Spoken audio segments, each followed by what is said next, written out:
우리 기독교 방송 최민기 목사의 큐티 플러스 시작합니다.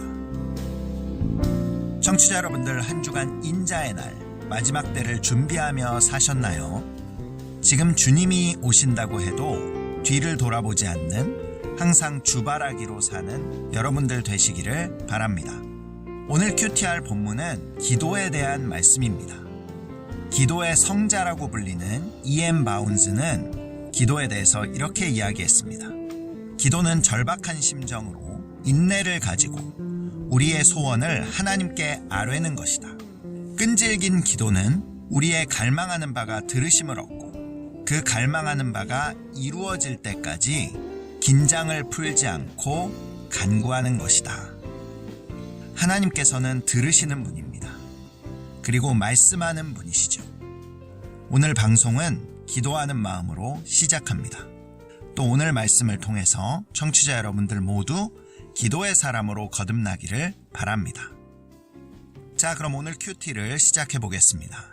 오늘 말씀은 누가복음 18장 1절에서 14절까지 말씀입니다. 오늘 본문도 머릿속으로 이미지화하면서 예수님의 음성에 귀 기울이며 우리 함께 듣겠습니다.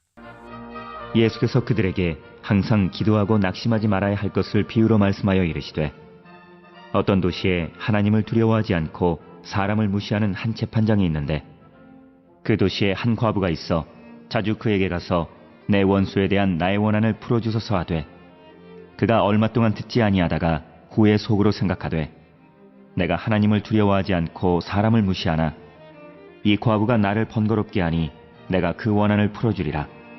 그렇지 않으면 늘 와서 나를 괴롭게 하리라 하였느니라. 주께서 또 이르시되, 불의한 재판장이 말한 것을 들으라.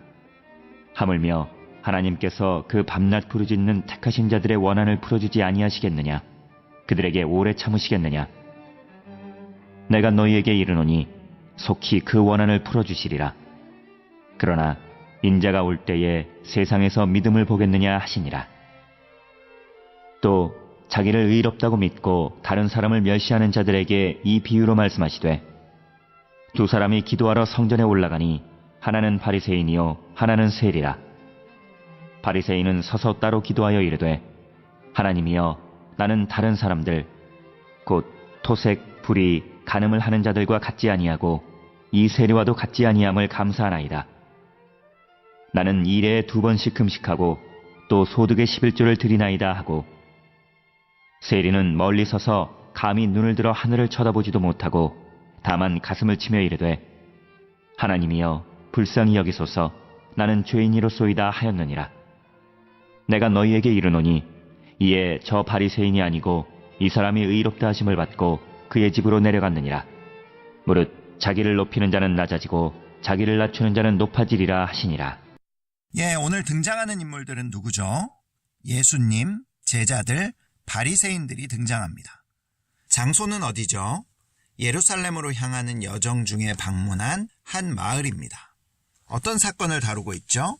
예수님께서 재판장과 과부의 비유, 그리고 바리새인과 세리의 비유를 통해 기도에 대해서 하신 말씀으로 되어 있습니다. 그럼 스토리텔링으로 들어가겠습니다. 오늘 스토리텔링은 큐티 플러스 정기 모임에서 뽑은 것으로 읽어드리겠습니다. 예수님께서 항상 기도하고 낙심하지 말아야 할 것을 비유로 말씀하셨다.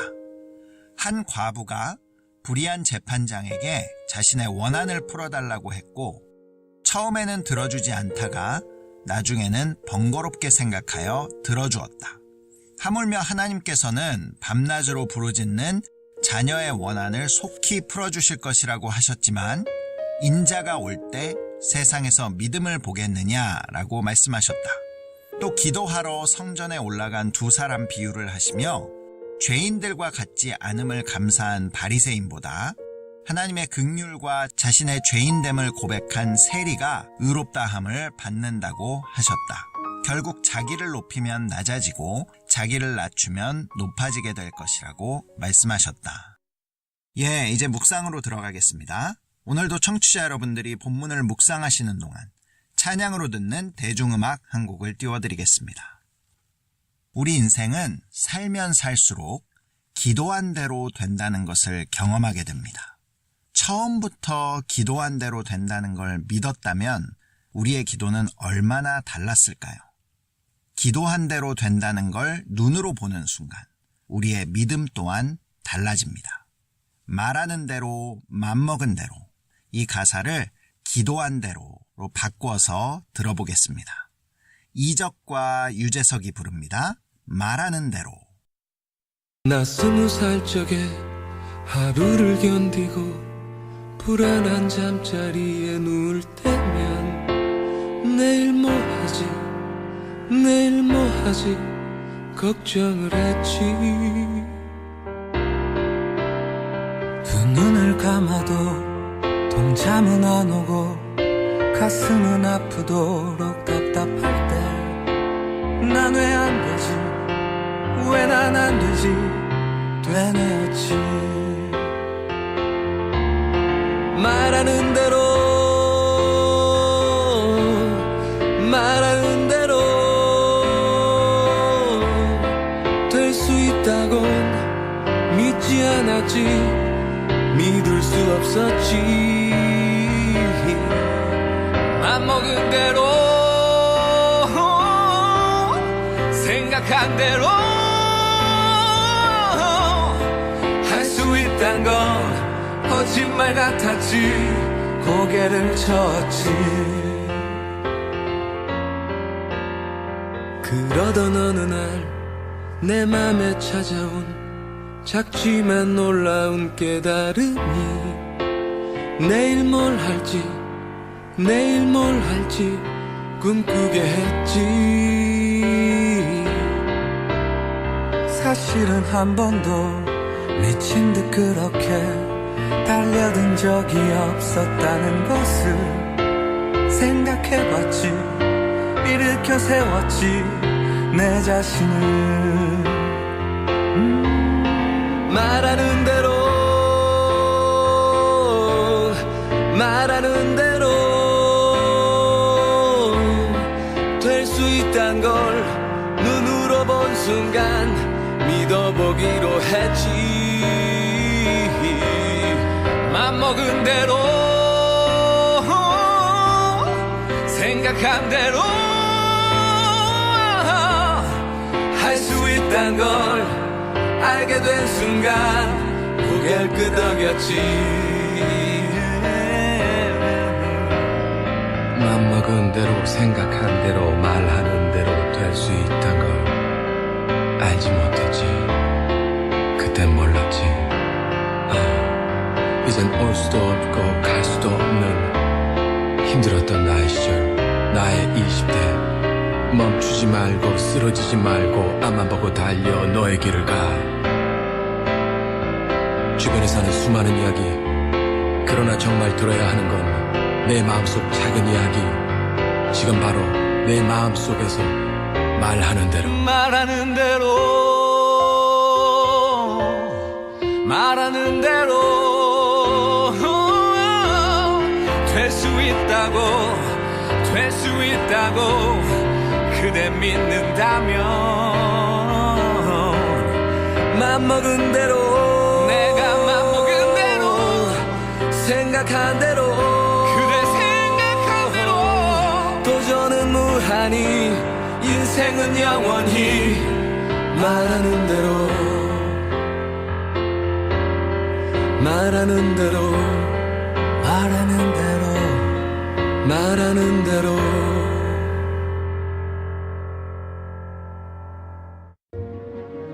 묵상과 소통 최민기 목사의 큐티 플러스. 오늘 묵상 질문은 8절 왜 인자가 올 때에 세상에서 믿음을 보겠느냐 라고 말씀하셨나. 예수님의 이 말씀은 질문일까요? 예언일까요? 예수님께서 다시 오셨을 때 세상 사람들에게 믿음이 있는지 여부를 보시겠다라는 뜻일까요? 아니면 그때의 세상 사람들에겐 믿음이 거의 없을 것이다 라는 뜻일까요? 플러스적인 의미일까요? 마이너스적인 의미일까요? 이 질문으로 본문 전체를 살펴보겠습니다. 오늘 본문은 지난주 인자의 날, 마지막 때를 어떻게 준비해야 하는지 그 말씀의 연장선상에 있습니다. 하나님의 택하심을 받은 자들이라면 주님 다시 올 때까지 이 땅에서 해야 할 일이 있습니다. 신부가 결혼식 날을 기다리며 준비해야 할 일이 있는 것처럼 아기를 출산하기 위해서는 그 아기를 위해서 준비해야 할 일이 있는 것처럼 그날이 언제일 줄은 모르지만 준비되어야 하는 것이 있습니다. 그것이 바로 1절입니다. 예수께서 그들에게 항상 기도하고 낙심하지 말아야 할 것을 비유로 말씀하여 주님 다시 오실 때까지 우리는 기도를 쉬지 않아야 한다라고 말씀하고 계십니다. 어떠한 경우에도 낙심하여 기도를 포기하면 안 된다라는 것이죠. 그래서 예수님께서는 2절부터 5절까지를 통해서 끝까지 기도를 포기하지 않는 한 과부에 대한 비유의 말씀을 하십니다. 어떻게 이 과부는 하나님을 두려워하지 않고 사람을 무시하는, 다시 말해 어떤 방법도 통하지 않을 재판장을 향해 낙심하지 않고 포기하지 않고 끝까지 기도할 수 있었을까요? 과부는 당시 사회적 약자였습니다. 게다가 이 과부는 밤낮으로 부르짖을 만한 아주 큰 원한이 있었죠. 어떤 원한이었을까요? 남편을 죽인 원수가 있었을까요? 어떠한 원한인지 정확히 알 수는 없지만 분명한 것은 원한을 갚을 만한 어떠한 능력도 없었다는 것입니다. 만약에 이 과부가 아니라 건장한 사내였다면 어땠을까요? 자신의 힘으로 원한을 갚으려고 했을 것입니다. 돈 많은 부자였다면 어땠을까요? 돈으로 문제를 해결하려고 했겠죠. 지역의 유력한 자였다면 어땠을까요? 자신의 인맥을 동원해서 문제를 해결하려고 했을 것입니다. 하지만 돈도 힘도 빽도 없는 과부였기 때문에 재판장의 들음에 의지하여 밤낮으로 간청하는 것 외에는 할 수 있는 것이 없었습니다. 이 과부의 모습을 통해 기도가 어떤 것인지 알 수 있습니다. 기도의 힘은 들으심을 의지하는 데 있습니다. 그래서 이 비유는 하나님의 들으심, 그 들으심이 얼마나 우리에게 소망이 되는지를 이야기하고 있습니다.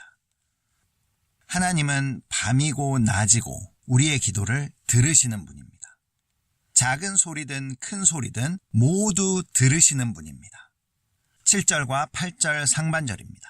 하물며 하나님께서 그 밤낮 부르짖는 택하신 자들의 원한을 풀어주지 아니하시겠느냐?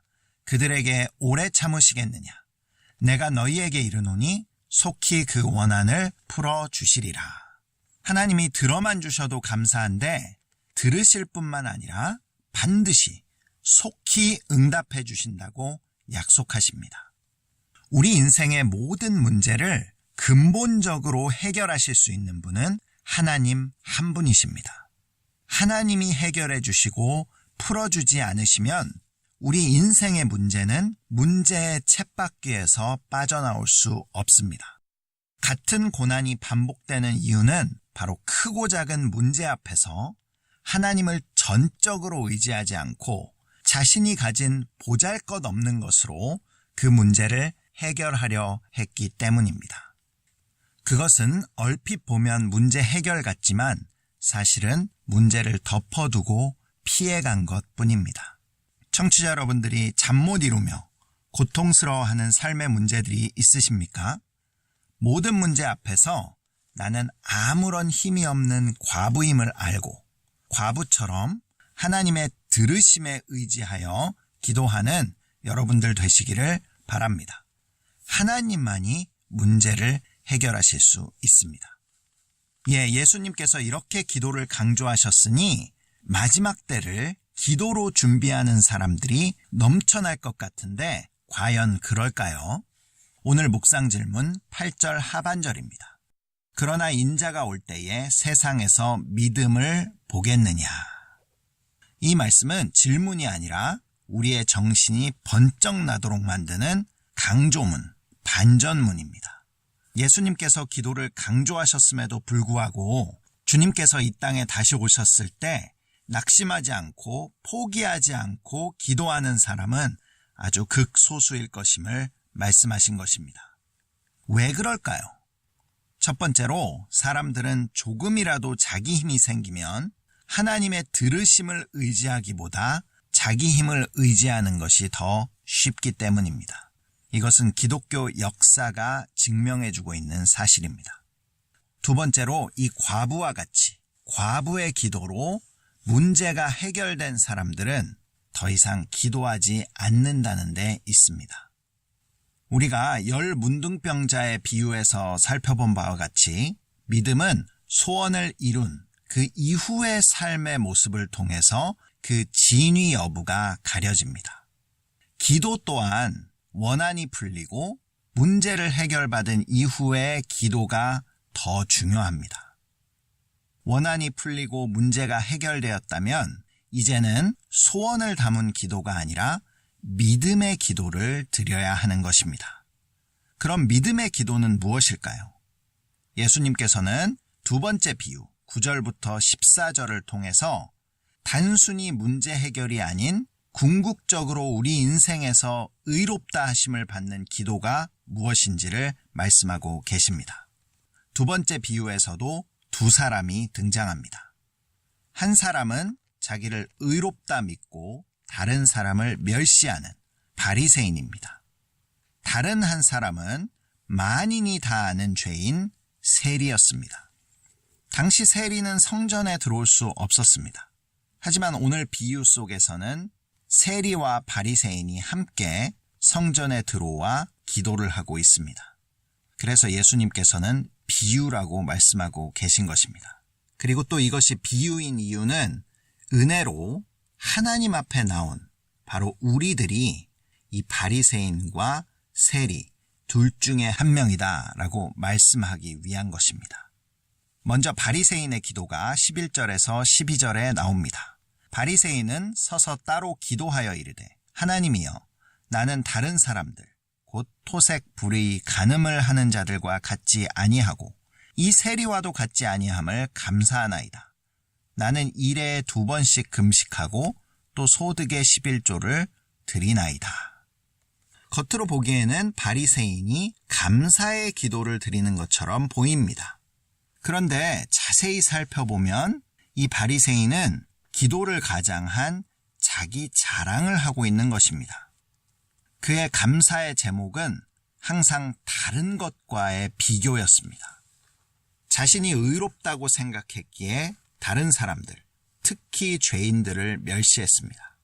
이런 생각이 마음속에 일었다면 그는 즉시 회개 기도를 드리고 긍휼과 사랑의 마음을 달라고 구해야 했을 것입니다. 하지만 그는 여전히 자신의 업적을 드러냅니다. 그는 일주일에 2번씩 금식하고 11조를 드린 것을 말했습니다. 금식과 11조, 잘한 일입니다. 하지만 하나님께서 그것을 하라 하신 목적은 그것을 지키기 때문에 다른 사람들보다 더 우월하고 위대해지기 때문이 아닙니다. 오히려 그 반대이죠. 금식을 통해서 자신의 교만을 꺾어내고 자신의 힘을 내려놓고 하나님을 더 의지하게 하기 위한 것입니다. 한마디로 과부가 되기 위한 것이죠. 11조도 마찬가지입니다. 11조를 드림으로 나의 모든 물질은 사실 하나님 것입니다. 물질을 의지하지 않고 하나님을 의지하며 살겠습니다. 라는 신앙의 고백이고 물질 우상을 버리는 신앙의 행동인 것입니다. 그래서 금식과 11조를 포함한 모든 신앙의 행동들, 심지어는 큐티까지도 하면 할수록 더 겸손해지고 낮아져야 하는 것이 정상적인 모습입니다.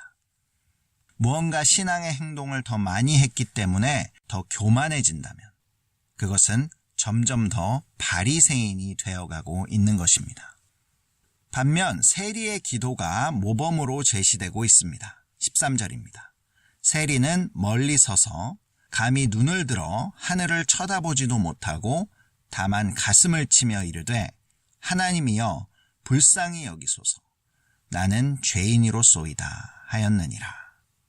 세리의 기도에는 남과 자신을 비교하는 내용이 없습니다. 바리새인을 바라보며 자신의 처지를 비관하지도 않았습니다. 자기 변명이나 핑계도 없습니다.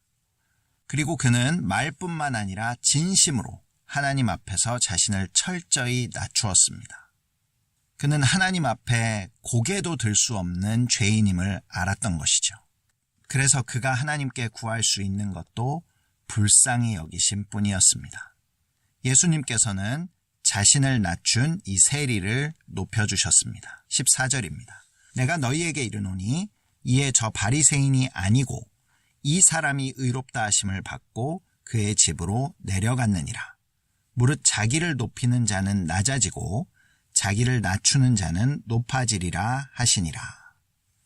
기도가 다 같은 기도가 아니었습니다. 바리새인이 한 것도 기도였지만 마지막 때에 믿음으로 인정되는 의롭다함을 받는 기도는 아니었습니다. 오늘 큐티를 통해 우리가 해야 할 두 가지의 기도를 배웠습니다. 첫 번째는 과부의 기도입니다. 삶의 모든 문제 앞에서 자기 자신을 의지하지 않고 세상의 힘을 의지하지 않고 과부처럼 하나님의 들으심만을 의지하는 기도입니다. 하나님만이 문제의 해결자이심을 알아야 합니다. 두 번째 기도는 의롭다함을 받는 세리의 기도입니다. 불쌍히 여기소서, 나는 죄인입니다. 자신의 처지와 형편을 정확히 알고 하나님의 긍휼을 구하는 믿음의 기도였습니다. 오늘 큐티 플러스를 청취하시는 여러분들은 이 두 가지의 기도를 통해 겸손히 주님 맞이할 하나님의 택하신 백성으로 사시기를 축복합니다. 세상으로 가는 기쁜 방송 우리 기독교 방송